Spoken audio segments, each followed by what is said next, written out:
অনেক কষ্টে নিজেকে বুঝিয়েছিলাম, জানিস তো।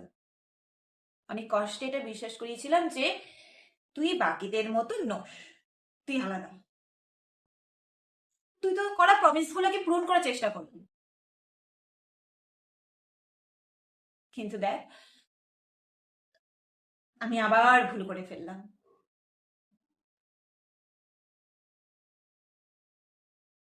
একটা জিনিস জানিস তো, আমি না এটা বুঝতে পারছি না যে আমার ভুলটা কোথায়। তোকে আমি আমার থেকেও বেশি ভালোবেসে ফেলেছিলাম, এটা কি আমার ভুল? নাকি তুই যখনই একা ফিল করেছিস, তুই যখনই হেরে গেছিস, তো যখনই আমাকে দরকার ছিল আমি সবসময় তোর পাশে এসে দাঁড়িয়েছি, এটা আমার ভুল?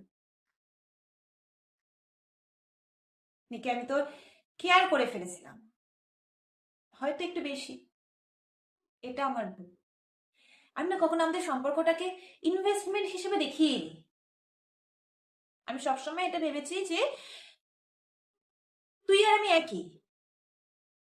আমার অ্যাচিভমেন্ট গুলো তোর অ্যাচিভমেন্ট, তোর অ্যাচিভমেন্ট গুলো আমার অ্যাচিভমেন্ট। আমি কষ্টে থাকলে তুইও কষ্ট কষ্ট পাবি।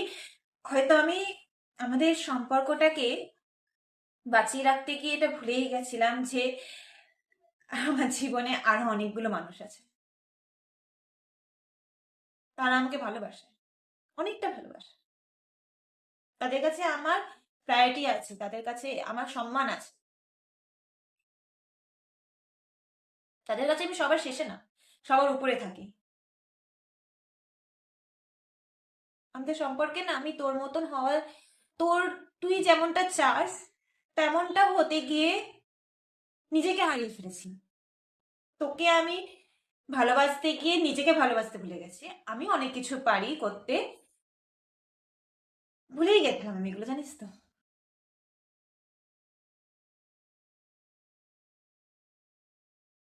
কিন্তু এবার মনে রাখবো, আর ভুলটা করবো না। থ্যাংক ইউ, থ্যাংক ইউ এটা আমাকে বুঝিয়ে দেওয়ার জন্য যে সবার আগে নিজেকে ভালোবাসাটা দরকার, নিজেকে সম্মান করাটা দরকার, তাহলেই অপর মানুষরা তোমাকে সম্মান করবে। শুধু একটা কথা বলবো, যার সাথে সম্পর্কে আছিস এখন তাকে ভালো রাখিস, তাকে উঠতে দিস, বদ্ধ কাঁচায় বন্দি করে রাখিস না তাকে। চেষ্টা করিস তার ভালো লাগাগুলোকে সম্মান করতে, তাকে সম্মান করতে।